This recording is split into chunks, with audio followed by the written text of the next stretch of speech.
The History of East Bengal and East Pakistan from 1947 to 1971, also referred as History of Bangladesh, 1947–1971, covers the period of Bangladesh's history between its independence as a part of Pakistan from British colonial rule in 1947 to its independence from Pakistan in 1971.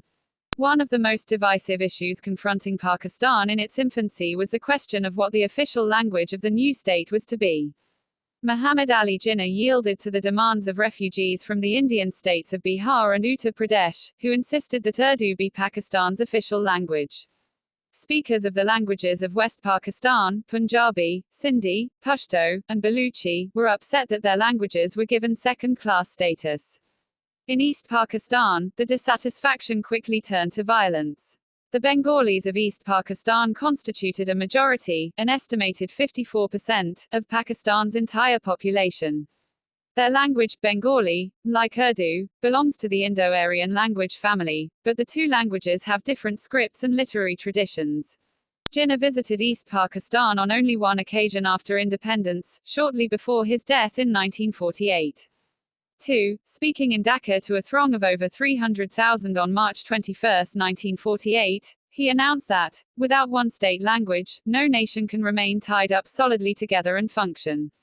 3. 4. Jinnah's views were not accepted by most East Pakistanis. On February 21, 1952, a demonstration was carried out in Dhaka in which students demanded equal status for Bengali. The police reacted by firing on the crowd and killing many students, most of whom remain unidentified to this day. A memorial, the Shaheed Minar, was built later to commemorate the martyrs of the language movement.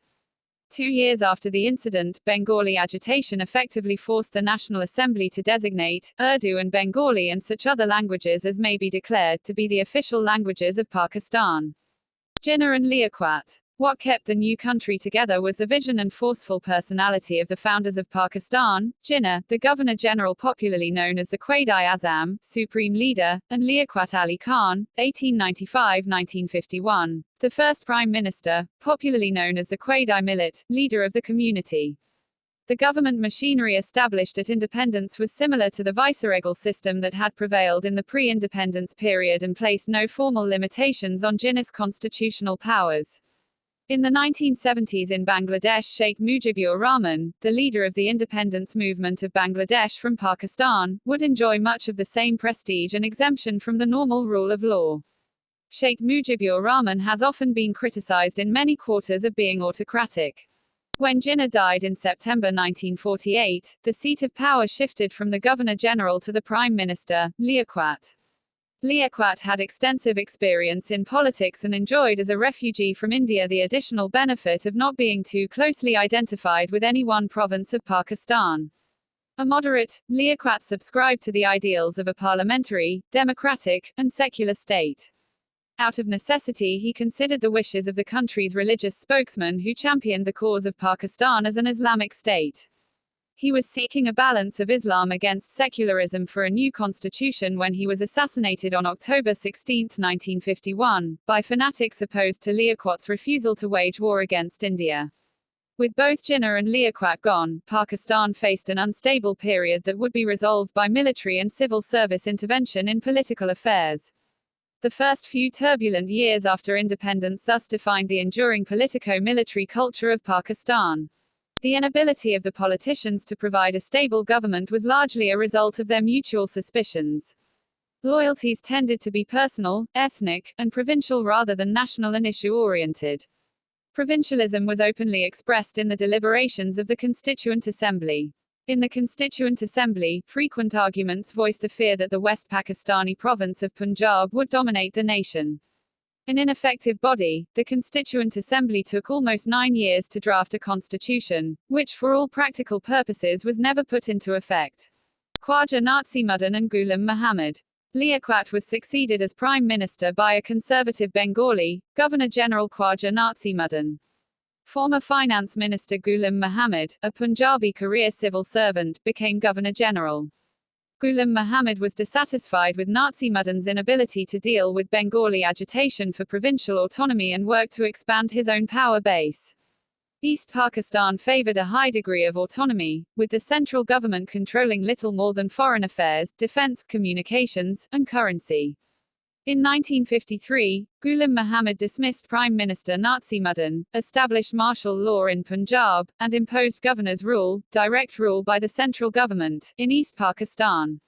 In 1954, he appointed his own cabinet of talents. Muhammad Ali Bogra, another conservative Bengali and previously Pakistan's ambassador to the United States and the United Nations, was named Prime Minister. During September and October 1954, a chain of events culminated in a confrontation between the Governor-General and the Prime Minister. Prime Minister Bogra tried to limit the powers of Governor-General Ghulam Muhammad through hastily adopted amendments to the de facto constitution, the Government of India Act of 1935. The Governor-General, however, enlisted the tacit support of the army and civil service, dissolved the Constituent Assembly, and then formed a new cabinet. Bogra, a man without a personal following, remained Prime Minister but without effective power. General Iskander Mirza, who had been a soldier and civil servant, became Minister of the Interior. General Muhammad Ayub Khan, the army commander, became Minister of Defense, and Chowdhury Muhammad Ali, former head of the civil service, remained Minister of Finance. The main objective of the new government was to end disruptive provincial politics and to provide the country with a new constitution. The federal court, however, declared that a new constituent assembly must be called. Ghulam Muhammad was unable to circumvent the order, and the new constituent assembly, elected by the provincial assemblies, met for the first time in July 1955. Bogra, who had little support in the new assembly, fell in August and was replaced by Chowdhury. Ghulam Muhammad, plagued by poor health, was succeeded as Governor-General in September 1955 by Mirza. Second Constituent Assembly. The Second Constituent Assembly differed in composition from the first. In East Pakistan, the Muslim League had been overwhelmingly defeated in the 1954 provincial assembly elections by the United Front coalition of Bengali regional parties anchored by A.K. Fazlul Huq's Krishak Shramik Samajbadi Dal, Peasants and Workers Socialist Party, and the Awami League, People's League, led by Hussein Shahid Suhrawardy. Rejection of West Pakistan's dominance over East Pakistan and the desire for Bengali provincial autonomy were the main ingredients of the coalition's 21-point platform. The East Pakistani election and the coalition's victory proved Pyrrhic. Bengali factionalism surfaced soon after the election and the United Front fell apart. From 1954 to Ayub's assumption of power in 1958, the Krishak Shramik and the Awami League waged a ceaseless battle for control of East Pakistan's provincial government. Prime Minister Chowdhury induced the politicians to agree on a constitution in 1956. In order to establish a better balance between the West and East wings, the 4 provinces of West Pakistan were amalgamated into one administrative unit. The 1956 constitution made provisions for an Islamic state as embodied in its Directive of Principles of State Policy, which defined methods of promoting Islamic morality. The national parliament was to comprise one house of 300 members with equal representation from both the West and East wings. The Awami League's Suhrawardy succeeded Chowdhury as Prime Minister in September 1956 and formed a coalition cabinet. He, like other Bengali politicians, was chosen by the central government to serve as a symbol of unity, but he failed to secure significant support from West Pakistani power brokers. Although he had a good reputation in East Pakistan and was respected for his pre-partition association with Mohandas K. Gandhi, his strenuous efforts to gain greater provincial autonomy for East Pakistan and a larger share of development funds for it were not well received in West Pakistan. Suhrawardy's 13 months in office came to an end after he took a strong position against abrogation of the existing, one-unit government for all of West Pakistan in favor of separate local governments for Sindh, Punjab, Baluchistan, and the Khyber Pakhtunkhwa. He thus lost much support from West Pakistan's provincial politicians. He also used emergency powers to prevent the formation of a Muslim League provincial government in West Pakistan, thereby losing much Punjabi backing. Moreover, his open advocacy of votes of confidence from the Constituent Assembly as the proper means of forming governments aroused the suspicions of President Mirza. In 1957, the president used his considerable influence to oust Suhrawardy from the office of Prime Minister. The drift toward economic decline and political chaos continued. Revolution of Ayub Khan, 1958–66. On October 7, 1958, Iskander Mirza issued a proclamation that abolished political parties, abrogated the two-year-old constitution, and placed the country under martial law. Mirza announced that martial law would be a temporary measure lasting only until a new constitution was drafted. On October 27, he swore in a 12-member cabinet that included Ayub Khan as prime minister and 3 other generals in ministerial positions. Included among the 8 civilians was Zulfikar Ali Bhutto, a former university lecturer. On the same day, the general exiled Mirza to London because the armed services and the people demanded a clean break with the past. Until 1962, martial law continued and Ayub purged a number of politicians and civil servants from the government and replaced them with army officers. Ayub called his regime a revolution to clean up the mess of black marketing and corruption. The new constitution promulgated by Ayub in March 1962 vested all executive authority of the republic in the president. As chief executive, the president could appoint ministers without approval by the legislature. There was no provision for a prime minister. There was a provision for a national assembly and 2 provincial assemblies, whose members were to be chosen by the Basic Democrats, 80,000 voters organized into a 5-tier hierarchy, with each tier electing officials to the next tier. Pakistan was declared a republic, without being specifically an Islamic republic, but, in deference to the ulamas, religious scholars, the president was required to be a Muslim, and no law could be passed that was contrary to the tenets of Islam. The 1962 constitution made few concessions to Bengalis. It was, instead, a document that buttressed centralized government under the guise of basic democracies programs, gave legal support to martial law, and turned parliamentary bodies into forums for debate. Throughout the Ayub years, East Pakistan and West Pakistan grew farther apart. The death of the Awami League's Suhrawardi in 1963 gave the mercurial Sheikh Mujibur Rahman, commonly known as Mujib, the leadership of East Pakistan's dominant party. Mujib, who as early as 1956 had advocated the liberation of East Pakistan and had been jailed in 1958 during the military coup, quickly and successfully brought the issue of East Pakistan's movement for autonomy to the forefront of the nation's politics. During the years between 1960 and 1965, the annual rate of growth of the gross domestic product per capita was 4.4% in West Pakistan versus just 2.6% in East Pakistan. Furthermore, Bengali politicians pushing for more autonomy complained that much of Pakistan's export earnings were generated in East Pakistan by the export of Bengali jute and tea. As late as 1960, approximately 70% of Pakistan's export earnings originated in the East Wing, although this percentage declined as international demand for jute dwindled. By the mid-1960s, the East Wing was accounting for less than 60% of the nation's export earnings, and by the time of Bangladesh's independence in 1971, this percentage had dipped below 50%.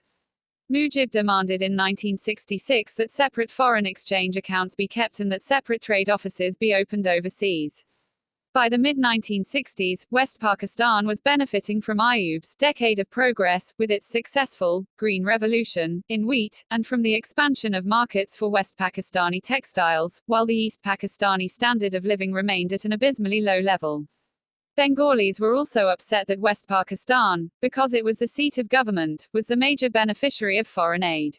Emerging discontent, 1966-70. At a 1966 Lahore conference of both the Eastern and the Western chapters of the Awami League, Mujib announced his 6-point political and economic program, on the 5th of February, for East Pakistani provincial autonomy. He demanded that the government be federal and parliamentary in nature, its members to be elected by universal adult suffrage with legislative on the basis of population, that the federal government have principal responsibility for foreign policy and defense only, that each wing have its own currency and separate fiscal accounts, that taxation would occur at the provincial level, with a federal government funded by constitutionally guaranteed grants, that each federal unit could control its own earning of foreign exchange, and that each unit could raise its own militia or paramilitary forces. Mujib's 6 points ran directly counter to President Ayub's plan for greater national integration. Ayub's anxieties were shared by many West Pakistanis, who feared that Mujib's plan would divide Pakistan by encouraging ethnic and linguistic cleavages in West Pakistan, and would leave East Pakistan, with its Bengali ethnic and linguistic unity, by far the most populous and powerful of the federating units. Ayub interpreted Mujib's demands as tantamount to a call for independence. After pro-Mujib supporters rioted in a general strike in Dhaka, the government arrested Mujib in January 1968. Ayub suffered a number of setbacks in 1968. His health was poor, and he was almost assassinated at a ceremony marking 10 years of his rule. Riots followed, and Zulfikar Ali Bhutto was arrested as the instigator. At Dhaka, a tribunal that inquired into the activities of the already interned Mujib was arousing strong popular resentment against Ayub. A conference of opposition leaders and the cancellation of the state of emergency, in effect since 1965, came too late to conciliate the opposition. On February 21, 1969, Ayub announced that he would not run in the next presidential election in 1970. A state of near anarchy reigned with protests and strikes throughout the country. The police appeared helpless to control the mob violence, and the military stood aloof. At length, on March 25, Ayub resigned and handed over the administration to the Commander-in-Chief, General Agha Muhammad Yahya Khan.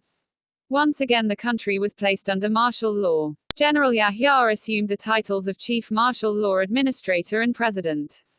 He announced that he considered himself to be a transitional leader whose task would be to restore order and to conduct free elections for a new constituent assembly, which would then draft a new constitution. He appointed a largely civilian cabinet in August 1969 in preparation for the election, which was scheduled to take place in December 1970. Yahya moved with dispatch to settle two contentious issues by decree: the unpopular 1 unit of West Pakistan, which was created as a condition for the 1956 constitution, was ended, and East Pakistan was awarded 162 seats out of the 300-member National Assembly. On November 12, 1970, Ebola cyclone devastated an area of almost 8,000 square kilometers, 3,100 square miles, of East Pakistan's mid-coastal lowlands and its outlying islands in the Bay of Bengal. As many as 250,000 lives were lost. 2 days after the cyclone hit, Yahya arrived in Dhaka after a trip to Beijing, but he left a day later. His seeming indifference to the plight of Bengali victims caused a great deal of animosity. Opposition newspapers in Dhaka accused the Pakistani government of impeding the efforts of international relief agencies and of gross neglect, callous inattention, and bitter indifference. Mujib, who had been released from prison, lamented that West Pakistan has a bumper wheat crop, but the first shipment of food grain to reach us is from abroad, and that the textile merchants have not given a yard of cloth for our shrouds. We have a large army, Mujib continued, but it is left to the British Marines to bury our dead. He added, the feeling now pervades every village, home, and slum that we must rule ourselves. We must make the decisions that matter. We will no longer suffer arbitrary rule by bureaucrats, capitalists, and feudal interests of West Pakistan. Yahya had announced plans for the December 7 national election, and urged voters to elect candidates who were committed to the integrity and unity of Pakistan. The elections were the first in the history of Pakistan in which voters were able to elect members of the National Assembly directly. In a convincing demonstration of Bengali dissatisfaction with the West Pakistani regime, the Awami League won all but 2 of the 169 seats allotted East Pakistan in the National Assembly. Bhutto's Pakistan People's Party came in a poor second nationally, winning 81 out of the 138 West Pakistani seats in the National Assembly. The Awami League's electoral victory promised it control of the government, with Mujib as the country's prime minister, but the inaugural assembly never met. The number of West Pakistani troops entering East Pakistan had increased sharply in the preceding weeks, climbing from a pre-crisis level of 25,000 to about 60,000, bringing the army close to a state of readiness. As tensions rose, however, Yahya continued negotiations with Mujib, flying to Dhaka in mid-March. Talks between Yahya and Mujib were joined by Bhutto but soon collapsed, and on March 23, Bengalis following Mujib's lead defiantly celebrated Resistance Day in East Pakistan instead of the traditional All-Pakistan Republic Day. Yahya decided to solve the problem of East Pakistan by repression. On the evening of March 25 he flew back to Islamabad. The military crackdown in East Pakistan began that same night. Bangladesh Liberation War, 1971. Main article, Bangladesh Liberation War. On March 25, the Pakistan Army launched Operation Searchlight, a campaign calculated to intimidate the Bengalis into submission. Within hours, a wholesale attack had commenced in Dhaka, with the heaviest casualties concentrated on the University of Dhaka and the Hindu area of the Old Town. The Pakistan Army came with hit lists and systematically killed several hundred Bengalis. Mujib was captured and flown to West Pakistan for incarceration. To conceal what they were doing, the Pakistan Army corralled the core of foreign journalists at the International Hotel in Dhaka, seized their notes, and expelled them the next day. Simon Dring, a reporter for the Daily Telegraph who escaped the censor net, estimated that 3 battalions of troops, 1 armored, 1 artillery, and 1 infantry, had attacked the virtually defenseless city. 8 various informants, including missionaries and foreign journalists who clandestinely returned to East Pakistan during the war, estimated that by March 28 the loss of life reached 15,000. By the end of summer, as many as 300,000 people were thought to have lost their lives. Anthony Mascarenhas in Bangladesh, a legacy of blood, estimates that during the entire 9-month liberation struggle more than 1 million Bengalis may have died at the hands of the Pakistan Army. The West Pakistani press waged a vigorous but ultimately futile campaign to counteract newspaper and radio accounts of atrocities. One paper, the Morning News, even editorialized that the armed forces were saving East Pakistanis from eventual Hindu enslavement. The civil war was played down by the government-controlled press as a minor insurrection quickly being brought under control. After the tragic events of March, India became vocal in its condemnation of Pakistan. An immense flood of East Pakistani refugees, between 8 and 10 million according to various estimates, fled across the border into the Indian state of West Bengal. In April, an Indian parliamentary resolution demanded that Prime Minister Indira Gandhi supply aid to the rebels in East Pakistan. Mr. K.C. Pant, being the State Minister for Home Affairs, was assigned the responsibility of handling the situation of refugees in West Bengal. Upon Mr. Pant's recommendation, she complied but declined to recognize the Provisional Government of Independent Bangladesh. A propaganda war between Pakistan and India ensued, in which Yahya threatened war against India if that country made an attempt to seize any part of Pakistan. Yahya also asserted that Pakistan could count on its American and Chinese friends. At the same time, Pakistan tried to ease the situation in the East Wing. Belatedly, it replaced Tikka, whose military tactics had caused such havoc and human loss of life, with the more restrained Lieutenant General A.A.K. Niazi. A moderate Bengali, Abdul Malik, was installed as the civilian governor of East Pakistan. These belated gestures of appeasement did not yield results or change world opinion. On December 4, 1971, the Indian Army, far superior in numbers and equipment to that of Pakistan, executed a 3-pronged pincer movement on Dhaka launched from the Indian states of West Bengal, Assam, and Tripura, taking only 12 days to defeat the 90,000 Pakistani defenders. The Pakistan Army was weakened by having to operate so far away from its source of supply. The Indian Army, on the other hand, was aided by East Pakistan's Mukti Bahini, Liberation Force, the freedom fighters who managed to keep the Pakistan Army at bay in many areas. On 16 December 1971, the Pakistan Army wing in East Pakistan led by Niazi surrendered and Bangladesh was liberated. This day is celebrated in Bangladesh as Victory Day, with more emphasis than Independence Day, the 26th of March 1971.